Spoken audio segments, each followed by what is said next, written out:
La matinale d'Europe 1. Nikos Aliagas.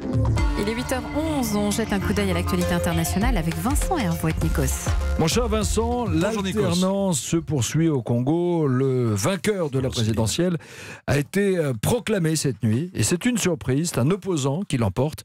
Mais c'est pas le bon, apparemment. Oui, au Congo, tout est démesuré. La taille, la violence, la richesse du sous-sol, la misère au-dessus et la fraude électorale. C'est l'Afrique à la puissance 2 et des Africains réduits à l'impuissance 2. Les 10 millions d'habitants de Kinshasa, et moi, ont passé une nuit blanche, atterrés chez eux. Ce qui s'est déroulé, c'est un fric-frac d'un genre tout à fait inédit. La présidentielle s'est tenue avec 2 ans de retard, et ça fait 12 jours qu'on attendait le dénouement, et le coup de théâtre a été à la hauteur, un coup d'État tout en douceur. La commission électorale a proclamé la victoire de Félix Tshisekedi. Ce n'est pas le dauphin initialement choisi par le président sortant, Joseph Kabila, qui ne pouvait pas se représenter, c'est un opposant. Félix Tshisekedi, fils d'Étienne Tshisekedi, opposant toujours à Mobutu, et il va succéder à Joseph Kabila, fils de Laurent Désiré Kabila, président assassiné. Oui. La politique est une boutique au Congo tenue de père en fils. Alors on pourrait se dire, miracle, au Congo, l'alternance est un concept neuf en 2019. La démocratie dans le plus grand des pays francophones. Qui l'aurait cru? Sauf que l'opposant n'est pas celui qui a remporté l'élection. Et s'il a été choisi, c'est que cet opposant ne s'oppose plus. Vous voulez dire quoi? Qu'on a bourré les urnes? Mais bien sûr, le 30 décembre, la conférence des évêques avait déployé 40 000 observateurs dans les bureaux de vote, et ce qu'elle a vu, c'est un raz-de-marée en faveur d'un autre candidat. Et il y a toutes les raisons de la croire, parce que les protestants ont vu la même chose, et puis aussi les laïcs. Et le président élu s'appelle Martin Fayulu.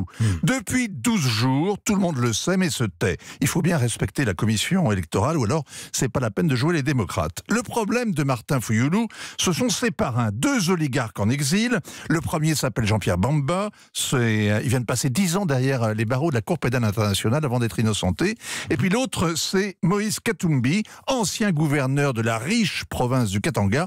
Et il a lâché Kabila et lui aussi vit désormais dans son jet. Aux yeux de Kabila, ce sont 2 traîtres, 2 ennemis irréductibles. Il fallait leur barrer la route. Alors, Kabila avait choisi un type sûr de son ethnie, du village de sa propre mère, pour lui assurer l'impunité, mais celui-là, il a fait un score misérable. Alors que Félix Tshisekedi, il a un nom crédible, il a des partisans, notamment dans la capitale, et depuis 3 jours surtout, il a donné tous les gages, promettant la réconciliation nationale, dénonçant d'avance les chasses aux sorcières, vantant les immenses qualités du président sortant, auquel il propose d'ailleurs de confier des tâches d'ambassadeur. Alors pendant 5 ans, Joseph Kabila sera sénateur à vie. Il continuera à régner sur son clan tout en jouissant en retraité précoce de sa petite épargne, des mines de diamants, des puits de pétrole et assez de terrain pour construire 3 ou 4 villes. En 2024, Joseph Kabila aura 53 ans et on l'imagine déjà revenir au pouvoir comme on rentre de vacances.